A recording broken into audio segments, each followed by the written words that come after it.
Are you familiar with the airspeed velocity of a laden swallow? I'm sorry, the who and the what when? You haven't seen Monty Python's and the Holy Grail? Quest for the Holy Grail? No? No? No. Oh, man.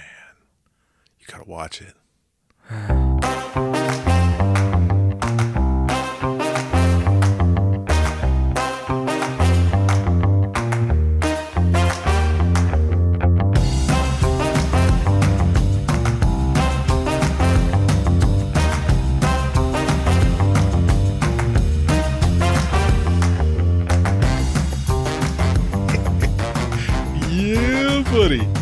I mean, I was aware of the film, obviously. Yeah. So I had never seen this. I knew of three things. We're jumping the gun here. Jump it. Jump the shark. But I mean, we haven't done friendly banter. We haven't introduced the show. We haven't. Yeah, we're the movie band Mollycast. You're Brady. I'm Carl. We're the B team. All right, that's the first time that's ever. I'm gonna roll with it. Let's get into it. I mean, that was a bullshit intro, but I'm gonna roll with it. That's fine. This is what the people pay for. I was aware of three things, and now I'm aware of four. That fourth thing being 3 out of the 5 films that you have made me watch are goddamn medieval times period films. Pieces. Yeah. Well. 4 out of the 5 are period pieces if you count Conan. Yeah. Which I would. But like specifically kind of specifically medieval times. Yeah. Yeah. And then you're like, oh, all the films you're making me watch are horror. You see how I'm switching it up? Yeah. Well, and so last week I was like, I'm pretty sure you're going to like it. There's one hang up that might make you dislike it, and it was that kind of period piece aspect that I know that's not the period of time you like your films to be set in. But it wasn't that much of a hang up for me, really, because even though this film is set during the Middle Ages, it's not about the Middle Ages. It's not a period piece by any stretch. Yeah. It's just a setting for the butt of all the jokes. And I will say that I realized while watching this film, there's a major caveat to my disinterest in period films.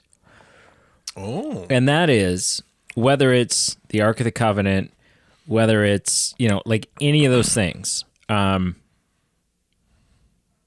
I am a sucker for a Judeo-Christian ancient relic MacGuffin. Right? If you're going to give me a good journey, a great perilous adventure to go and find and unlock the secrets and the mystery and one of the reasons why, even though it's like super controversial, I really enjoy the like Da Vinci Code films. Yeah. Right. I love that love the National Treasure films. I love that kind of thing. Now, before we get into initial impressions, I will say that is my caveat to not enjoying period pieces. I will also say this film does not scratch that itch. I mean, it's not, if you go into it going like, the quest it's going to for be the Holy Grail is not much of a quest in this film. It's really not. All right. So, Carl made me watch Monty Python, The Quest for the Holy Grail. I had never seen this. Obviously, that's how it qualified for you making me watch it. I was a little shocked that I thought for sure we would have been like Monty Python has a number of kind of older films. Yes.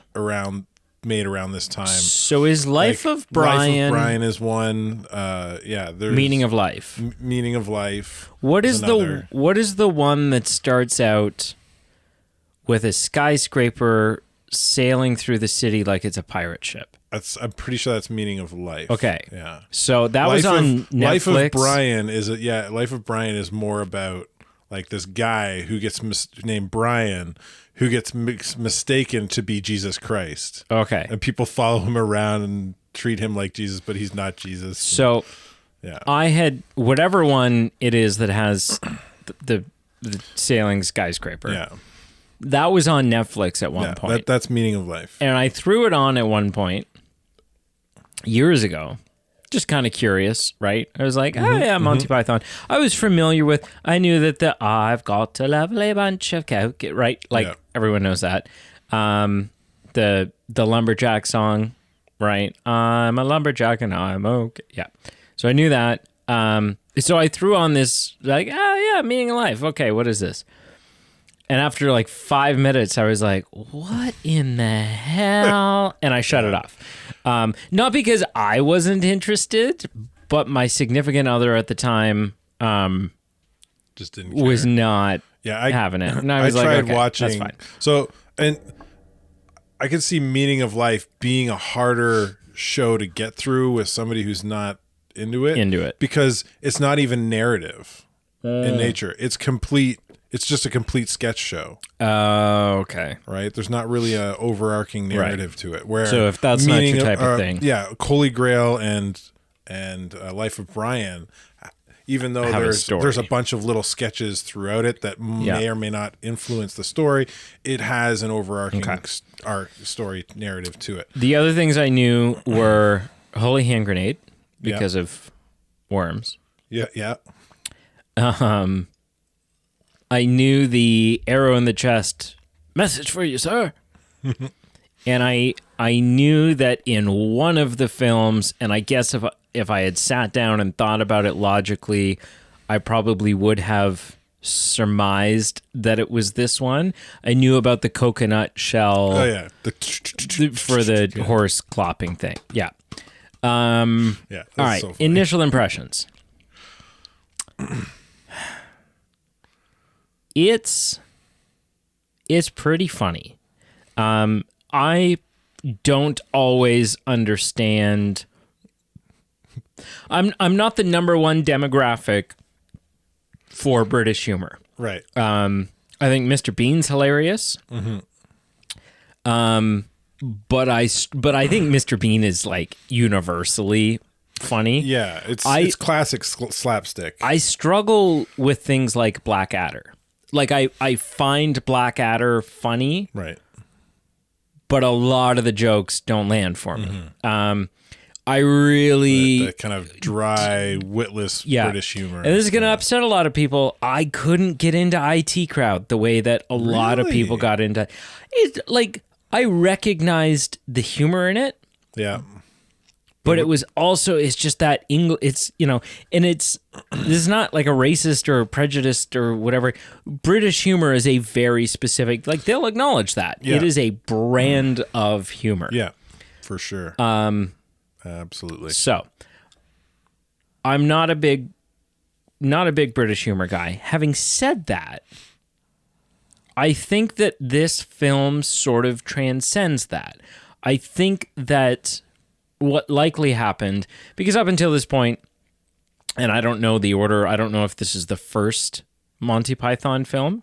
Yeah, I was trying to look that up. I couldn't find one with place with dates. Well, just look up the three films. Well, I know, but because this is 75, right?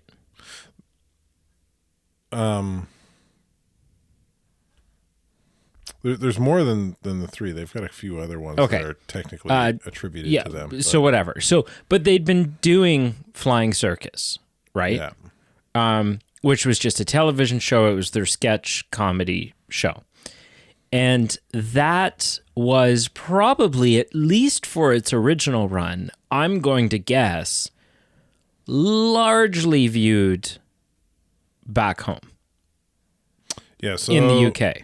Yeah, 71, they did a movie called And Now for Something Completely Different, which I've never seen. Then they did Holy Grail. Then Life of Brian. Something called Monty Python Live at Hollywood Bowl, which was probably a live concert. Live performance. Yeah. And then they did The Meaning of Life in 83. Okay. So I think I think that this transcends a lot of that British humor sensibility while still staying true to it. There's something about it, because I think it's masterfully written. Like, really, like, the script is really well done. They set jokes up early on. Yeah. That they're kind of funny when they set them up. They set a joke up. Wait, this is my initial impression. Impression. Sorry. Yeah, okay. They're back and forth, like quick conversations back and forth, like even at the beginning where he's calling up and they're arguing about the where did you get the coconut from, right? Like, yeah. To me, that it's just brilliant. But I think that it sort of transcends the British humor in a way that is more appealing to people who aren't. I think they were British humor. I think they were aware that the goal was global reach. Yeah. Right. So I think it's funny. I think it's really well written. I think it's a little discombobulated at times, but maybe in sort of a charming way. And I don't know that I'm going to have a lot of negative stuff to say, right? It doesn't mean I'm going to give it a 10 out of 10 necessarily, because spoiler alert, like, I'm not gonna. But 9.5. But I can't really, it's not like it's not like other reviews where I can articulate, well, it sort of drags, or it, whatever. Like, it's well paced, it's funny. Not all jokes land, but I wonder if some of that is not British humor versus North American humor, if that's 1975 sensibilities versus 2024 sensibilities. The film is 1 year away from being 50 years old. Yeah. That's nuts. That's so weird. So yeah, I think that's sort of where I land. What, sir, are your initial impressions of this film? Well, for me, this is a classic. Yep. It is something near and dear to my heart. I've watched this probably close to a dozen times. Like, I probably watched it close to 7 or 8 times in my youth alone. Yeah. With my friends. Like, we were talking about this before we watched the film.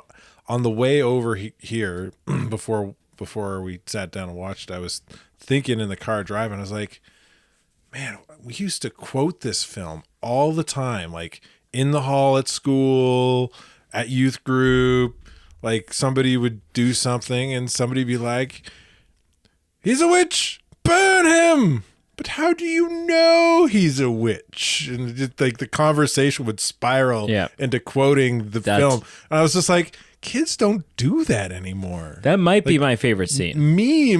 Memes have become like the new quoting of the film. They don't actually quote the film. They just send each other a GIF or a meme or and it's like, man. We used to at school, we would reenact full scenes from the film because we had all the lines memorized. Yeah, because you'd watch it over. Yeah. And I don't know, like, I work with youth and I know they don't quote films like that.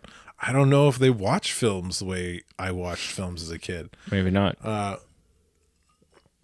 But they have the internet now. This is such a YouTube great film. Yeah, this is such a great film for me. They could just watch clips of their favorite scenes. Yeah, or Mr. Beast blow up a car. Yeah, There's a kid at the center who just watches car crashes on YouTube. Not 90% of the car crashes he watches are like GTA car crashes.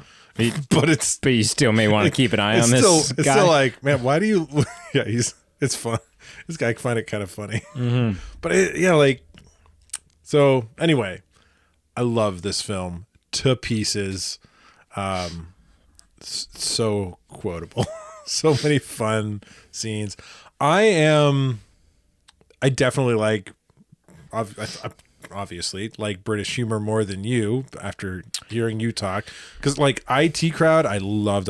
There was at least once when during my first watching of IT Crowd, I keeled over laughing my head off. Like Dope Dick Homie keeled over? Yeah, like Dope Dick Homie keeled over. Okay, hang on. So brief tangent.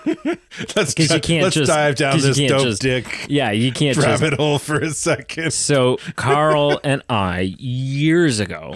I gotta tangent your tangent real probably quick. Keep in mind, people, I am not a fan of Seth Rogen. No, nor am I. So that in mind. Or whatever is. Yeah. I can't even do it, but... Stupid laugh. So, like 8 years ago, Carl is over at my house, and we're just looking for... We're perusing Netflix. It's like late November, yeah, December. Christmas is coming. We're perusing Netflix. We're trying to find something to watch. We find the film The Night Before, I think. It's a comedy with Seth Rogen, Joseph Gordon-Levitt, Anthony Mackie? I think it's Anthony Mackie. Yeah, Anthony Mackie. Hawkeye. Not Hawkeye. His Falcon. Red Wing. Falcon. Yeah. Joseph Gordon-Levitt, Seth Rogen, Anthony Mackie, James Franco's in it, of course, because Seth Rogen's in it. Yeah. So anyways, we're watching this film, and I will tell you, so it's a film about three guys that have always gotten together on Christmas Eve, gotten super effed up, gone out clubbing. They do the same thing. It's a tradition. They go to the same bars. They go to the same stores. However, one of them is getting married, and this is going to be the last year. They're retiring the tradition. Yeah. So it's like one of them's already been married. Yeah. So it's like this year it's got to go out with a bang. One of them drugs the other guys. It's kind of similar to like The Hangover in a lot of ways. And so anyways, I will tell you that 99% of this movie is really not that funny. It's kind of dumb. Carl and I were both like, well, but we're committed. We've watched. So it's too late to start a different movie. Yeah. I don't know. So we just keep watching this film. Now, there is a scene which they set up beautifully. Yes. There's a scene where, the guys are at a club and one guy accidentally switches phones with some girl that they know, and then they end up back at Anthony Mackie's mom's house for dinner or late night part of the snack or whatever. Yeah. And they're sitting there, and Seth Rogen is the one that switches phones. Like I said, they had the exact same phone. And his character at this point's been doing all kinds of drugs. His wife gave him high out of his mind. A doggy bag and a hall pass to do as much drugs as he wants. Yeah. And so, because apparently she doesn't care about him. Yeah. And so then he's sitting at this dinner table, high out of his friggin' monkey tree, and texts start coming in to his phone, but it's not his phone, but he thinks it's his phone. It's this other girl's phone, and they're dick pics. And so he's just like, but he thinks it's his phone, right? Well, he doesn't get the dick pic right away. He's like, who is this? Flirtatious and it's texts. Like Kevin from accounting or whatever. Yeah. And he's like, do I know a Kevin from accounting? Like, and he's just like, at no point does it occur to him.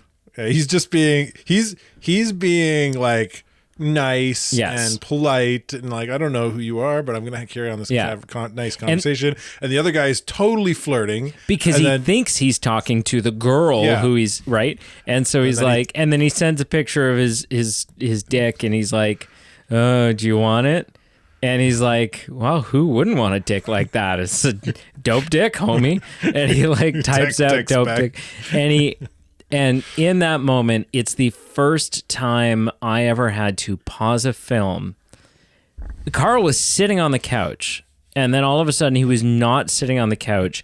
He was on the floor in front of my piano, trying to regulate his breathing.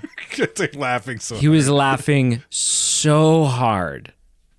So, anyways, I have laugh attacks. but it was amazing because it was a laugh attack that has now become an 8-year-old story that I can reference by saying "dope dick, homie," and Yeah. yeah, Yeah. yeah. Anyways, Where were we? Monty Python, Yeah. homie. So I love this film. IT Crowd. I had first time I watched it. There was I can't even remember what scene it was, but I like the whole show. But I had a laugh attack at some point during one of the episodes in the first season. And I don't remember what it was. It was when Moss ends up behind a bar as a bartender somehow, and one of the guys ends up in a wheelchair pretending to be disabled because he used a disabled washroom and got caught. And the whole sequence of events just kind of kept spiraling to the end of the episode, and at the end of the episode they all kind of run into each other in these really awkward positions they don't belong in and shouldn't be in, and it just it was hilarious. And you busted a gut. Yeah. Anyway, so I there is some British humor I don't enjoy, like Blackadder. It's a little too dry. It's very British. Yeah, but like there are sometimes that British humor just hits home perfectly for me. And because I don't even know if you can count Mr. Bean as British humor. No, it's pretty straight up slapstick. Yeah. So like Monty Python does it, the IT Crowd does it. Yeah. So I love this film so much. All right. Yeah. Dive in. What were you said you had a couple things? I think my favorite scene is the how do we know it's a witch thing. What also floats? Small rocks. Small rocks. Yeah. And wood floats. Good. Oh, yes. And ducks. Exactly. Like, I don't know. That's brilliant. What I will say is, like, and this is something I thought about pretty early on. I know what moment I thought about this. It was during the Camelot musical number. Which is let's go to Camelot. It's a silly place. Which is a choreographed dance, and it's whatever, and there's lots of comedy films out there, and you could draw a lot of parallels between this, like in a tone sense, and Robin Hood Men in Tights. Yeah. But I don't think Robin Hood Men in Tights really qualifies for what I'm about to say, because it wasn't like Monty Python is unique in this sense because it's a troupe, right? Because it's a group that it's a troupe of sketch comics works together, and there is something really wonderful and special, and I realized this during the Camelot dance and song and dance number. There's something really special about a group of men or women, but I think societally men always try to seem a little more serious and a little more, even though they're not often more mature than women, they try to give that off, right? Like I'm an adult, right? But so there's something really special about a group of grown adults, and I think it's amplified a little bit when it's men, because men tend to try to take themselves too seriously, whose mission and goal and purpose is to act. They're a group of adults that haven't lost themselves to the notion of, well, I'm an adult now, and so I don't act silly. Right. Right? That this is a group of people who are not only trying to make other people laugh, they are having straight up buckets of fun, pure bliss, Yeah. by acting goofy and silly like no one's watching. The same way you would do when you were 8. Yeah. Right. There's no question about it. As they're filming this film, Yeah. they're changing the script. Oh, wouldn't it be hilarious Yeah. if we turn around in the cave after reading the writing on the wall and there's a monster, but we make it animated in our funny animated style. And the only way we get away from it is when the animator dies. Yeah. I'm sure there's all kinds of rewrites happening. And it's which you wouldn't get from Men in Tights because they're not working together constantly the way Monty they don't have Python that chemistry. would have. Yeah. I think the other, just jumping in here real quick, the other big difference between the two is Monty Python, to leaning on what you're saying, is a troupe doing sketches. Yeah. But they have a linear kind of story to them, where the other one is a straight up farce and spoof. Yeah. Right. So they're trying to lean into stereotypes of something to make fun of. The other one, they're like, what's going to be the funniest thing here, whether it's a spoof or not. Right. Yeah, there's just something so unique, I think, about, because this is the thing too, is like, yes, Monty Python was really successful and got really big and probably made these guys a bunch of money, but nobody gets into sketch comedy for the money, right? Yeah. Like nobody gets into sketch comedy thinking, hey, we're going to make it big and make a lot of money.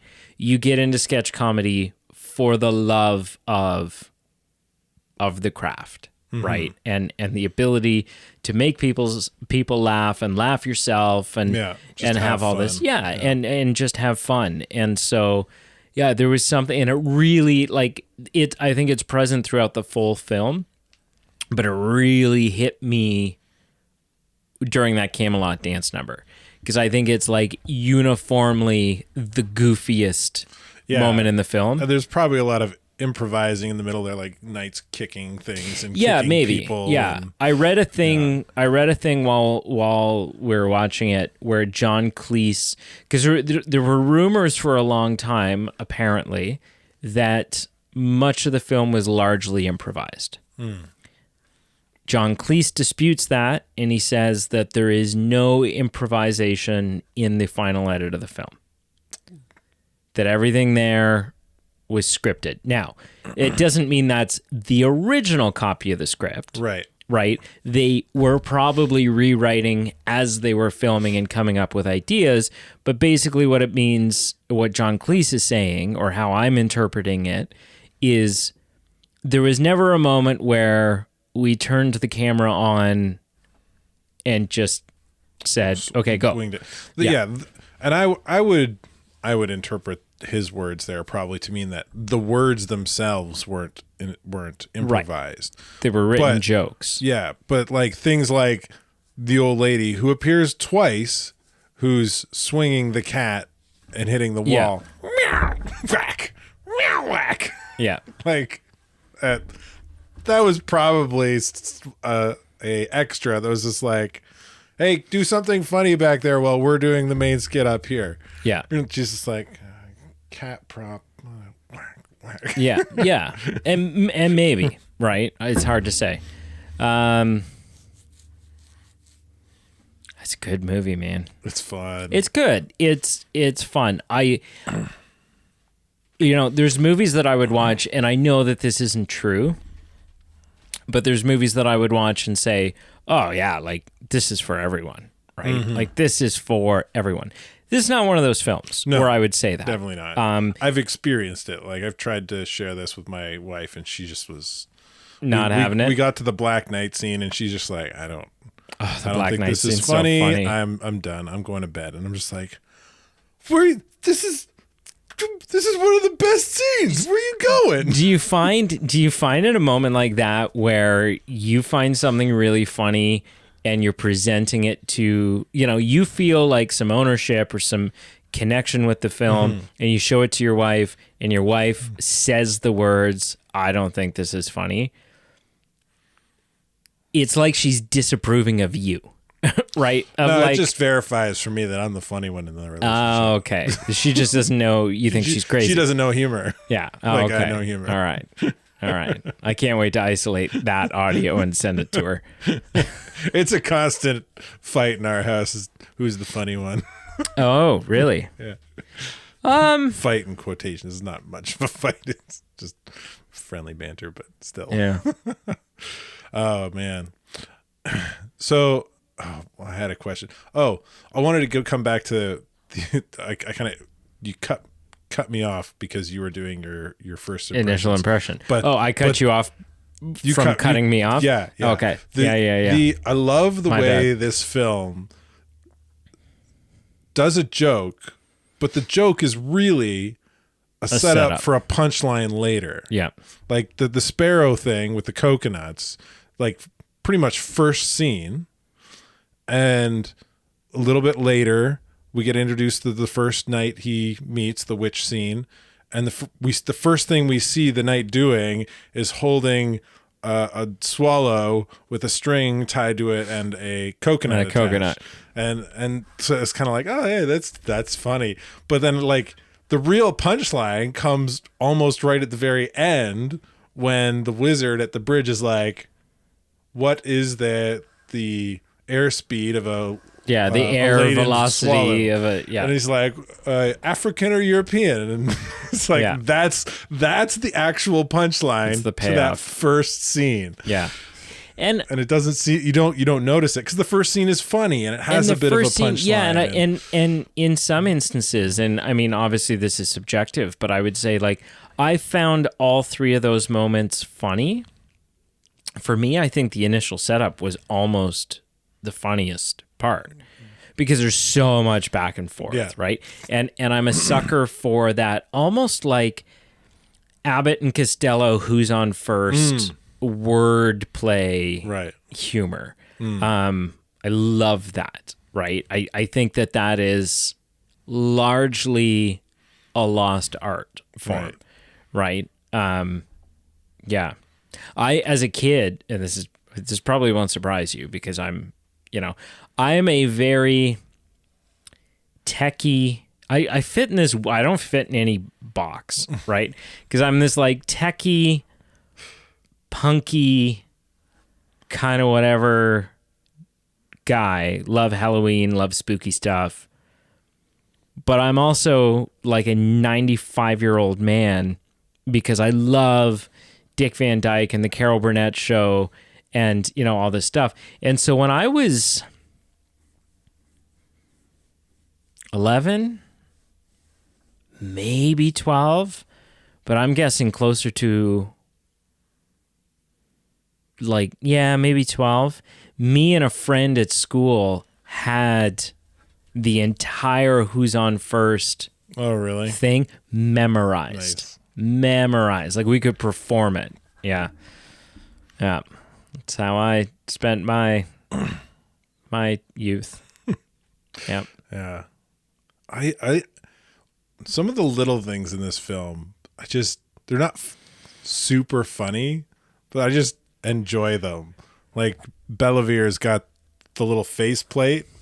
Yeah, it's like he has to lift. It's like wide open. Yeah, but the only two bars are vertical, right over his eyes. Right over. So anytime he talks or is talking, he's got to lift it up to look at people. See, and it's those little subtle strokes of genius. Man, it's so fun. Like And I also love that, like in the course of 5 minutes, in the same scene, you can see one of the performers, whether it be Eric Idle or it be whoever, play 3 different characters. Yeah. Right? Because they're all recycling and playing these different, it'll be like when they get to the mountain where the crazy guy with the fire, the pyromaniac guy, is like shooting all his stuff up, and he's played by John Cleese. Yeah. And so throughout that whole scene, Lancelot has a helmet on. Yeah. So that it can be played by someone else, so that John Cleese could be, And so I like that, and it reminded me specifically of, or the scene that I thought of it specifically in is the Lancelot story, the tale of Lancelot, right? Because Eric Idle is the stupid guard that doesn't understand staying and watching the sun. He's also that's a great bit. He's also the guy who gets shot with the arrow outside. Right. And he's like, actually, I think I'm okay. I'm getting better. And I think he plays a third person in this scene. That's a bit that doesn't get old in this either. They do that bit several times. Like a guy getting mortal. I'm feeling better. I could do. Kill him. I can get better. Yeah. Now I think I'm surprised. I think, I knew it was on the list, and I think that because I didn't know what we were watching. No. Until you showed up with it. I made it completely. I didn't even give you a hint. No. And so when you pulled it out of your underwear, it's the safest place. I was like, wow. No, I was like, I saw it. We're talking about the DVD. I have to specify now. I saw the cover and I was like, oh, okay, here we go. Right. Like, all right. It was, it was bound to happen at some point. So here we go. Cause I probably would have gone the rest of my life and just never watched it. Yeah. I know it's out there. I know it's iconic. I know lots of people love it. It's a classic, whatever. There was just no itch, right? I wasn't opposed to watching it, but there was no pull for me. I wasn't like, I really got to get around to watching this. And so when you pulled it out of your pocket, I was like, all right. Yeah. All right. Deal's a deal. You're going to watch The Conjuring next week. Is what it is. But I was pleasantly surprised. I laughed more than I thought I would. And I wonder if some of my initial skepticism for my enjoyment level is tied into how much of, how disappointed I was by Robin Hood Men in Tights, right? I wasn't crazy about it. And so it's like, oh, okay. You kind of correlated the two. Medieval comedy. Here we go. Yeah. Awesome. And there is a lot of very similar humor, right? Like the dance numbers and the, whatever else.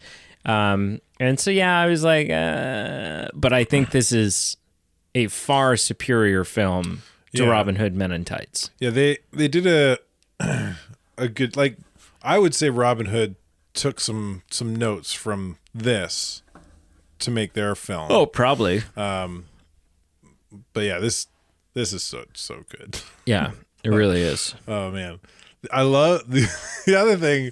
Oh man, this is like another little bit of a joke done early to pay off later, and it's not even really a joke early. Well, I guess it kind of is. They do the old English historian speaking in the woods. Oh yes. Oh, now Arthur and his team have split up. She's like a reoccurring. And then out of nowhere, this knight rides by on a horse and cuts his throat open. Yeah. Which would be the punchline to that joke, and it's shock. It's kind of shock humor. Yeah. Right. And you're like, oh. But then we cut back. That was kind of weird and funny. But then there's a coroner through the rest of the film. It comes back. It keeps coming back to that. There's not all of a sudden there's this new story. Yeah.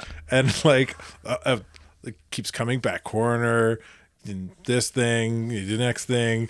Now the police are arresting Lancelot.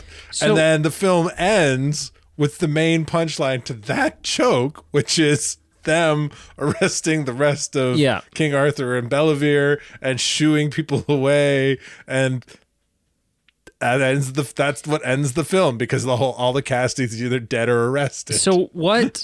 Yeah, and see, so that's the thing is They don't get the Holy Grail. No. So they don't end up with a Holy Grail. So, like, I didn't realize that the film was done when the film was done, right? Because I thought... I guess the last joke is technically like that black screen for 2 minutes. Well, it's the end credits, except because they showed you all the credit, because there was an astronomically obnoxious long front end credit. Opening credits. Yeah. There are no credits left to show you. Yeah. And so it's just the end credit screen with a very repetitive song for about 2 minutes. Yeah.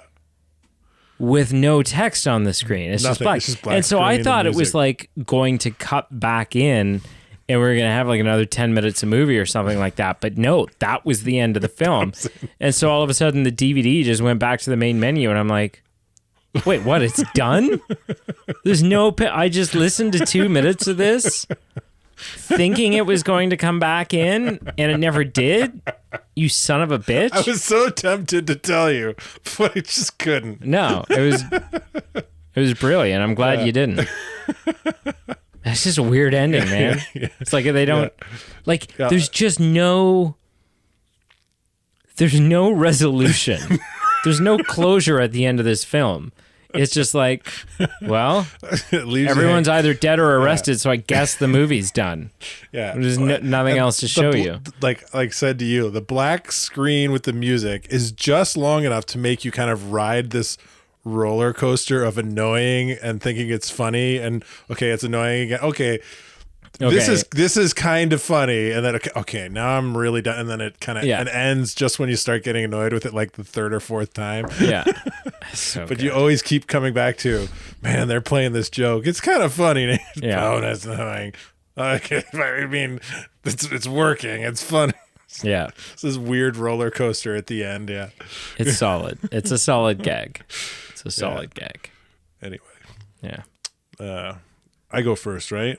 Yeah, is that where we're at? I mean, I got nothing much to say. To say, but I love this film. Unless you want to because since it's kind of like sketch comedy-ish, if you want to knock out like favorite sketches or yeah. So favorite sketches, like I said, that opening sketch with the it couldn't carry a coconut. Yeah, they start ignoring the king. So I like that. I love the "How do we know it's a witch?" I did think the beacon, it's horrible Zoot. Oh, she's lit the beacon that you're going to have to spank her, and then you have to spank me, and then you have to spank all of us. Yes, I was spanking. And then the oral sex. And the oral and then, but then that's all a setup for him to just say, well, I suppose I could stay a little longer. It's that to me was really funny.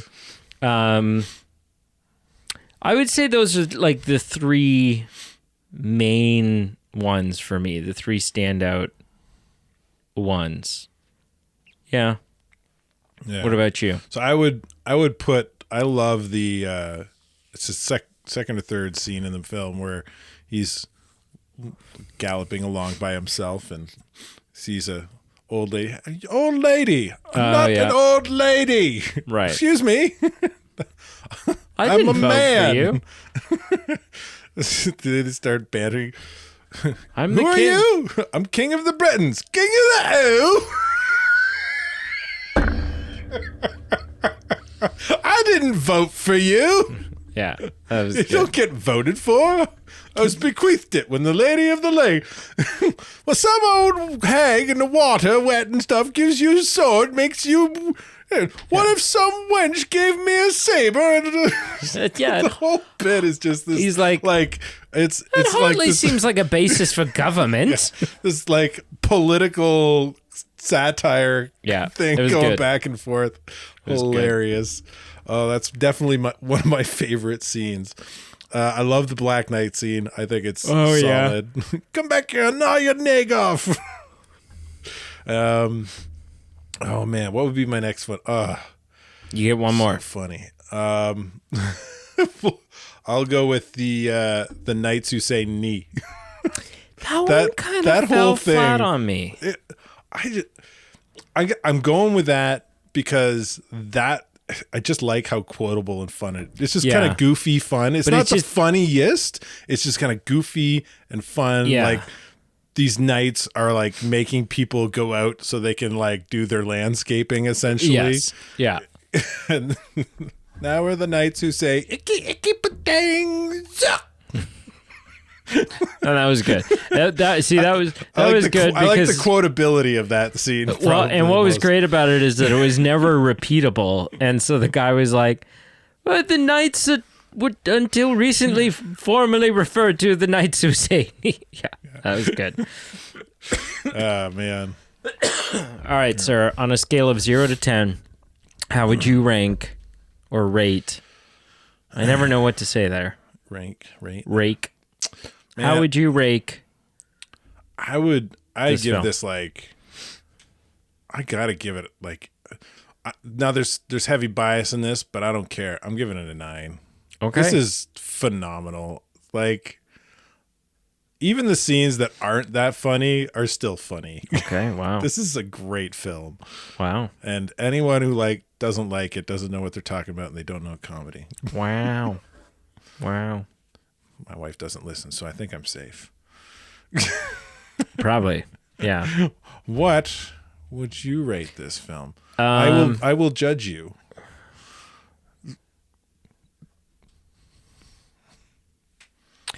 I'm going to give it a 7.9. Okay. It's solid. I think a 7.5 is too low.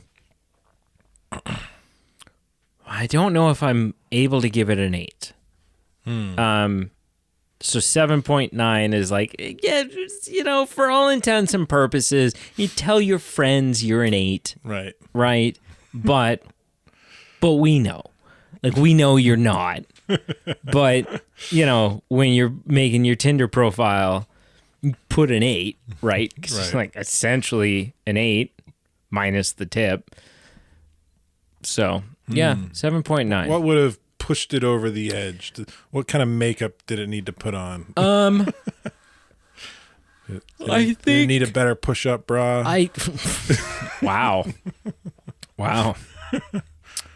I don't even know. You're more of a butt guy. To need tighter slacks, I think you need to just like, I don't know how to respond because I'm trying to figure out, how offensive you're going to get, I just want to say, listen, when you listen to this, don't cancel both of us. Just cancel Carl. Because he's the pig. You're the one that brought Tinder into this and rating yourself. Yeah, well, right. But I'm just playing off your joke. No, you're not playing off my joke. See, you've gotten yourself, now that you've reminded yourself that your wife doesn't listen to the show, you're like, all right, let my freak flag fly, man. I'm just gonna, I could dig a hole. You want to see me dig a hole? All right. What were we even? 7.9. Push it over. What would have pushed it over? Oh, I think it could have just used, like, there are some really great standout sketches. Then there's also some sketches that are just kind of like, yeah, okay. Like, it's still funny, but it's not like genius writing. Had there been more of those, like, but my favorite scenes were the one-on-one wordplay scenes, right? And there weren't quite enough of those, I think, for me to have, like, busted a gut the whole time. Okay. There were times, I don't think I was ever bored, but I wasn't always enthralled with the comedy. If that makes sense. Yeah. Yeah. Cool. The Frenchman in the Castle. That would be my number 3 for sure. Now have you, because here's the thing. Holy Grail. Why are you writing this down? BC? You were supposed to I haven't done that yet. go through and find out how we've scored all the other. Okay, that is your homework between this week and next I've week. been so busy. That's great. That's great. This will take you 20 minutes. I have a life outside of this. What'd you watch this week, sir? Oh, man. What did you watch instead of doing what you were supposed to do? Bastard. I watched shows. I've continued my One Piece journey. It's been a lot of fun. One Piece? One Piece. Yeah, the pirate anime. Oh, okay. Did I know about this? Yeah, I've mentioned it before. Okay. There's like well over 1,000 episodes. I think there might even be close to 2,000. I don't know. But I'm nearing the 1,000 mark. Of having watched 1,000 episodes? Oh man, what episode am I No. on? Oh yeah. Oh, easily. I don't have it on Dude, my there's phone. not even 1,000 episodes of The Simpsons. Anime, dude. Anime whips through episodes. Yeah, so but how long are fast. these episodes that 30 you're watching? minutes. So you've watched 500 hours?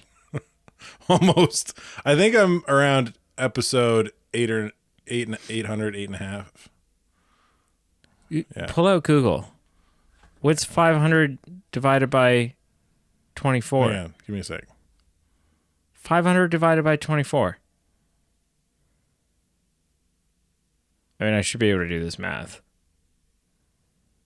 I can do this math. We're currently in season 20.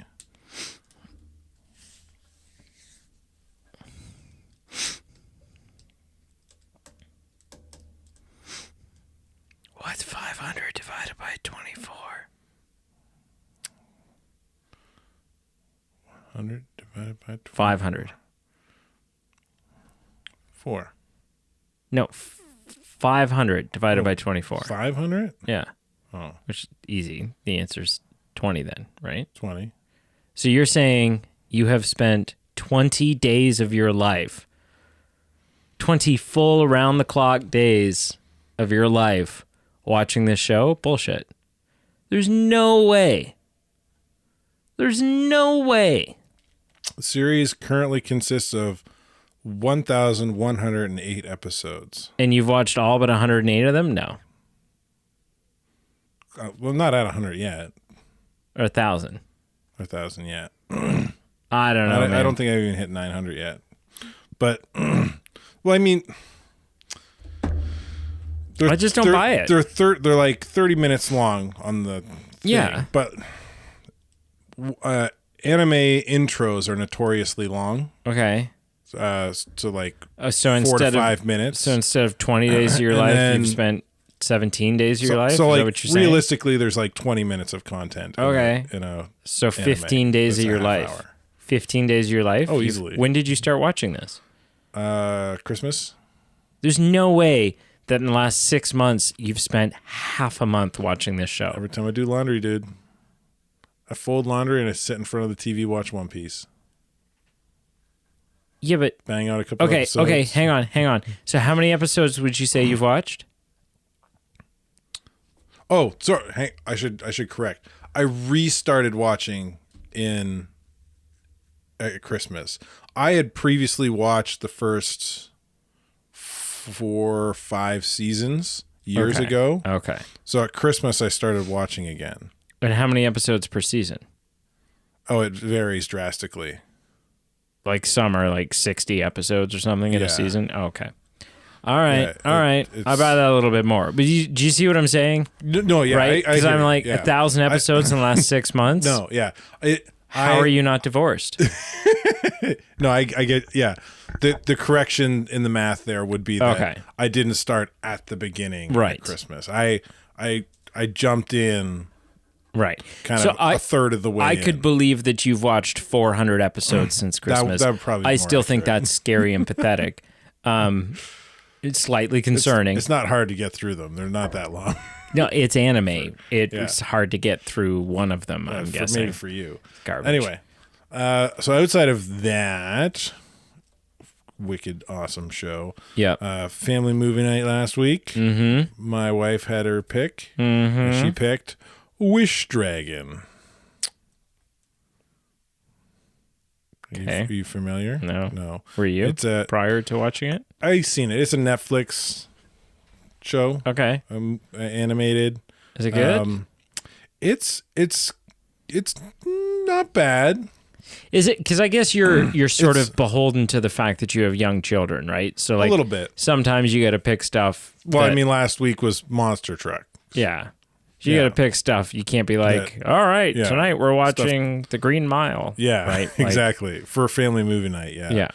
Yeah. It's pretty much, it's kind of a spin on the Aladdin kind of story a little bit, but and I actually had that thought halfway through. I'm like, this is just Aladdin. Right. Like, poor boy gets a a genie essentially in a teapot, and gets 3 wishes. Yeah. And one of his first wishes is to look rich so he can infiltrate this birthday party of this rich girl who somehow he knew before she got rich and was younger. Yeah. So he can like reconnect with her. It's like, well, this is just Jasmine and Aladdin. But it really, like, the film in the second act really kind of takes a stark divergent from that kind of Aladdin storyline. Right. Which was really fun and really good. And yeah, kind of did something different, which was great. And it was great. And then, on my own, I found some time to watch Godzilla -1. Godzilla! That's the animated one? No. No? This is live action. It's the prequel. When did that come out? It came out in the last year. Okay. Is it tied to, like, it's part of the same Godzilla verse? It's part of the Godzilla verse. Okay. Yeah. Looking for something I saved. Man, so those came out close together, right? Because the Godzilla X Con just came out not long ago. Godzilla. Didn't it? -1 came in 2023. Okay. And one came out this year too. Or is coming out? Coming out. Okay. Came out? I think it came out. That's quick. Yeah. So I'm pretty sure I've seen all the kind of new Godzilla franchise. You saw Godzilla X Con? Yeah. Not that one. I haven't seen that one yet. Okay. I didn't go to the theater to see it. But outside from the newest one, I've seen them all now, I'm pretty sure. And I've really, I like a good kaiju movie. I like when, big stompy monsters beat up on each other, and big stompy robots beat up on each other, and robots and monsters, and see, to me, cool. it doesn't do anything for me, really. Like, at the end of the day, it doesn't. And to me, it's just such a, and this is, I don't mean this as a slight against you at all, or to anyone who enjoys these films, but to me, it's just such a, like, whenever I hear, oh, I really like big monsters beating up on each other, or I like big robots beating up on each other, and it's like, all I hear is then the continuation of that sentence or that statement, which is like, and I also like beer and nachos and so monster trucks go fast. You know what? Like, it's just such a basic male stereotype. A really cool, especially -1 does a great job of this. Okay. Big stompy monsters, cool. Oh yeah, right. Absolutely, yeah. But the heart of a good monster film, when I say monster, I mean like big monster, misunderstood, or even scary monster. It's not about the monster; it's about how people react to the monster. Right. The storyline within the story. That's what makes King Kong what King Kong is. Yeah, is not him; it's the girl. It's the girl and the people that misunderstand him. Yeah. Right. And that's the interesting story within that's a really cool big it's what makes Edward Scissorhands what Edward Scissorhands is. It's what makes a good zombie flick. Right? It's not about the zombies, it's about how people react to each other within a time of crisis. I mean, most zombies aren't misunderstood. I'm not saying all people kind of have not them all these pegged. monsters are misunderstood. Oh, okay. For the most part, it's like, zombie eat brains. Yeah, okay. Monster Great. films, the monster isn't always misunderstood. Sometimes it's just a monster that creates a crisis for conflict for humans to react to. And Thank you, Professor Eastman. This does a great job of that. Now, it is all dubbed from Japanese. It's dubbed. Wait, dubbed, really? not subtitles. Yeah. But it's a part of this main franchise where the rest of it's all been in English. Yeah. But this takes place in Japan. Quit hitting the... Oh, sorry. That was really... I just chucked a pen and it hit Carl like... smack you across the face. I really got you. In rebuttal. I'm sorry.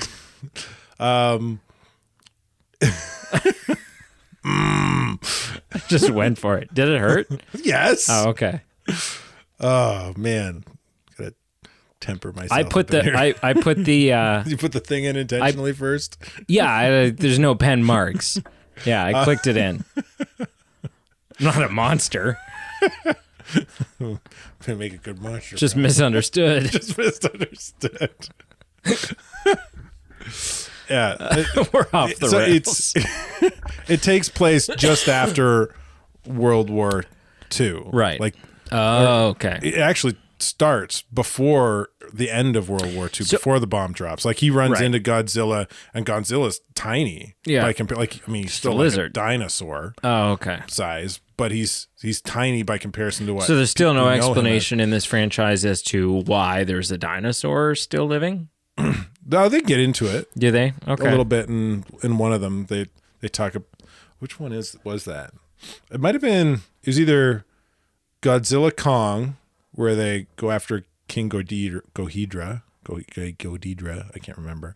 Or the one just before that, where they talk about like King of Monsters. Or where some of the scientists from Monarch have a conversation with somebody about their theories about where they could have came from, why they exist. Right. And that'd be King of Monsters? And might have been Godzilla, King of Monsters.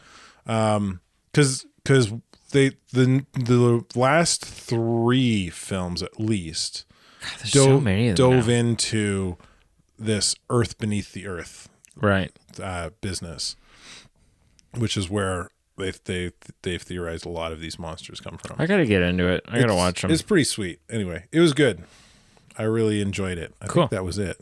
Cool. Let me double check. Sorry about your face. Godzilla Godzilla -1. Fun.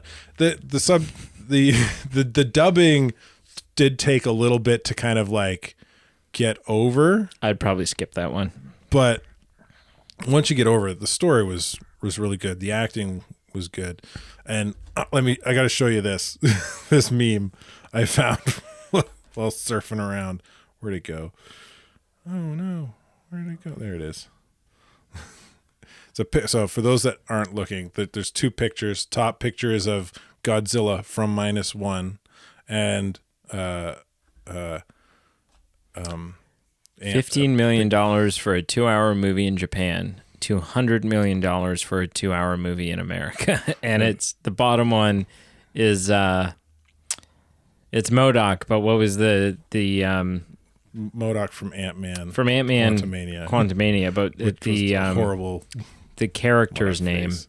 He was Yellow Jacket in the first one. First Ant-Man. But yeah, just like horrible. And like you look at the 2 pictures and it's like, yeah, what is wrong with Hollywood? Yeah. Like, yeah. Oh man, it's bad. Mm-hmm. Anyway, what'd you watch? I watched.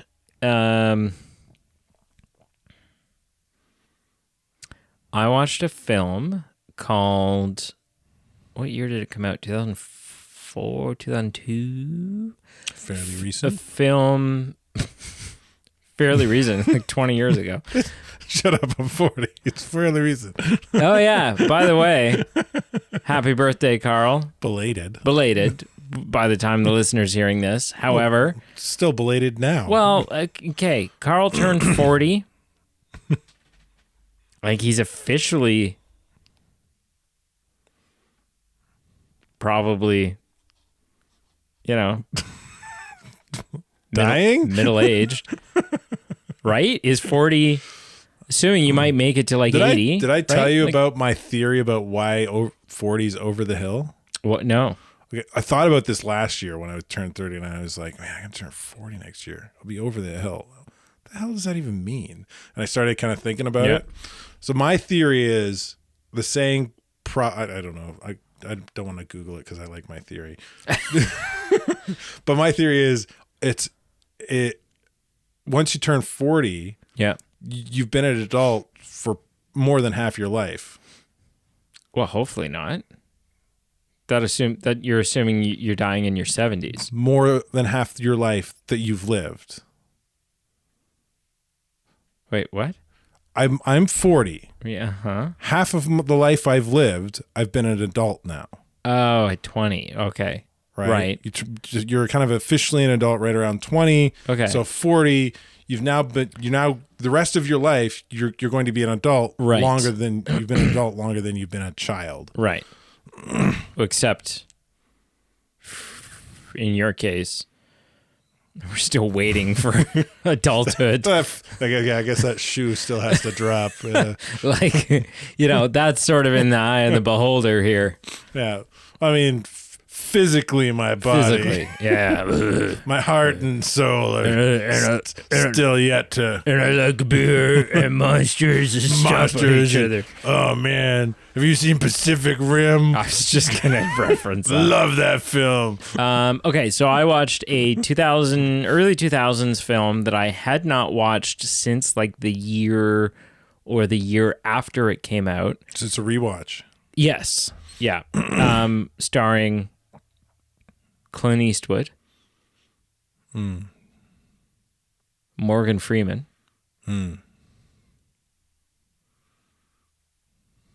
Jay Baruchel. Baruchel? You know who I mean. Baruchel? Bouchel? You know who I mean? I know who you mean. You do or don't? I do. Hilary Swank. Swanky. The film is called Million Dollar Baby. Oh, the boxing film. The boxing film. And it's been out a long time, but it's one of those films where it is spoilable.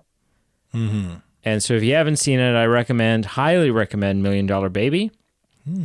My mom, I show my mom all the Harry Potter films. We sat and watched them. I have questions. And it was her deal, or her, like, she put forth. She said, okay, son, here's the deal. That's how she said it.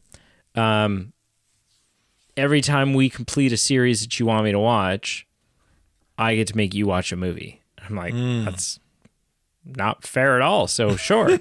Yeah, I'll take that. I'll take that deal. You watch 10, I watch 1. I'll sign on to that like a bad phone contract. Bad for who? Bad for who?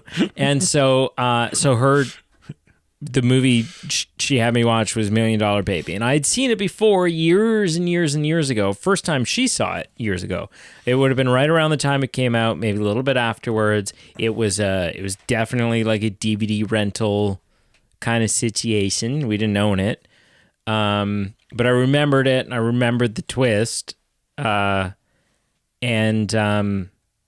yeah, it was good. It was fun. Fun's not the right word. It was fun watching it with my mom, type of thing. And I have figured out, because I was all on the fence. I was like, I don't know what franchise I'm going to make her watch next, right? Like, it was like, I don't know where to go. Do I go Star Wars? Do I go, we're going to do we're going to Middle Earth-a-thon. Oh. But not like, she's like, because she hasn't seen them, or just because you want to watch them with her? She thinks, she hasn't seen them. She's maybe seen bits and pieces of the Two Towers. You're not gonna like do what you're doing with me with Paranormal and make her watch the Hobbit first, are you? I haven't decided what order. Don't do it. To do it in. Start her off right. Give her the good stuff. Yeah, but then it ends kind of like, you're like, oh, I've watched 12 hours to be rewarded with this. Right? Like, I don't know. The proper ending, the good ending, would be to end with the Return of the King. All the emotion that's there, all the Yeah. You know? I don't know. I got to think about it. Because it's technically, like, chronologically, that's the way to go. However, because the films were made after the fact, there's a lot of nudges in The Hobbit, little winks at the fans, you know, like, remember that from Lord of the Rings? Yeah. Right? Like and so those don't pay off in the same way if you haven't already watched Lord of the Rings. So I don't know. I got to figure it out. But what you said you had a bunch of questions. So no, just one. Oh, okay. So have you seen Rocky? Mm-hmm. So yeah, the first just 4 Rocky. So I've seen. Rocky 1, like where would Rocky Yeah, stand Adrian. to this? Because Rocky's like would be held up as like an amazing boxing one film. of the most iconic ones. Like where would $1 Million Baby stand up to Rocky? I mean, the acting in $1 Million Baby's better. The acting is so janky, and the only good actor, really, the only good performance in Rocky is Burgess Meredith playing Mickey, right? Less iconic than Rocky, certainly. Less. So it's not a knockout decision. This is going to the scorecards. No, I mean, like, you're asking me which is better? Yeah. Like, yeah, what would you hold up as a better film? I'd rather watch. I think there's more heart and more crafty writing and more to be said in $1 Million Baby than Rocky. Cool. I think Rocky's great. Mm-hmm. But, you know, yeah. It's just, yeah. There's a lot of layers in $1 Million Baby. Right. Yeah. So, yeah.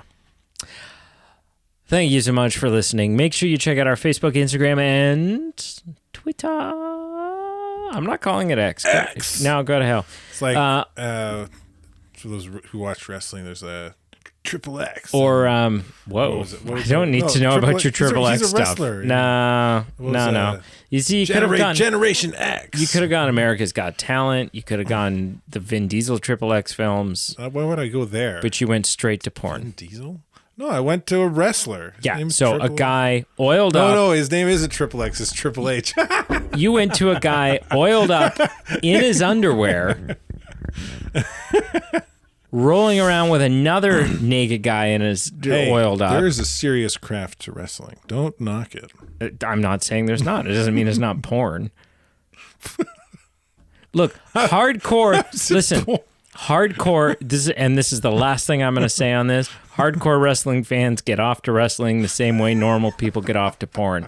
It's the same thing. That's a bit of a stretch. Check out our Patreon page listed below where you can support my medication for as little as $1 a month.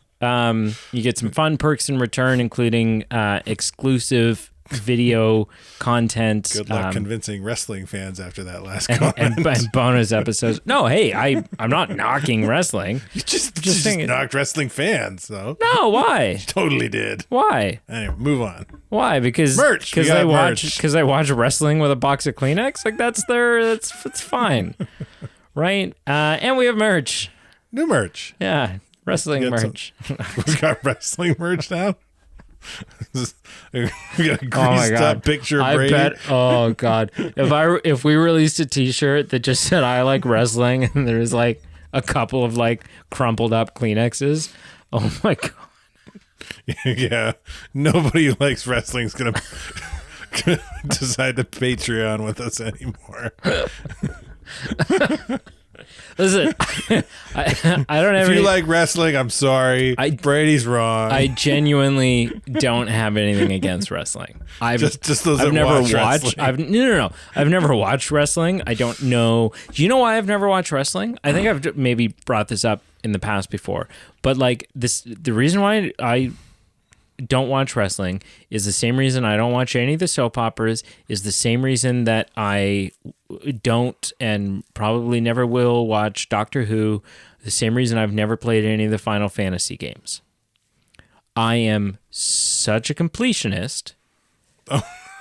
You'd have to go back to the... I'd have to go back to like, ladies and gentlemen, welcome to the 1926 WWF, right? Like, I'm like, no, I would, because there's stories. Catch up on the storylines. Right? Yeah, and so I couldn't, I missed the boat. That's your beef? I missed the boat. I was born 40 years too late. Like, I missed the boat, man. Can't do it. That's too bad. I can't even skip. Here's the thing. So they've just revealed the trailer for Assassin's Creed Shadows, right? The ancient feudal Japan set one looks badass.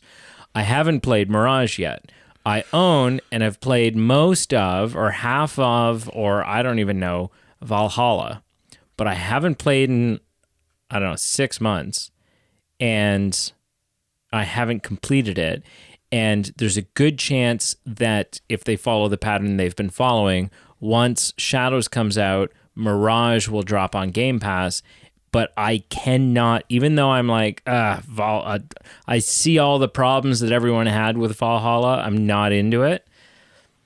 I can't play Mirage until I put in the 300 hours or whatever's involved in completing Valhalla. Do you ever just play on easy to breeze through? Sometimes. If I'm like, okay, I want the story, but I'm friggin' done with, I like easy and fast travel and whatever else. And I may, like, if I really reach the point where I'm like, okay, this is eating up too much of my life, I would be like, okay, YouTube a Valhalla cutscene movie storyline. Go.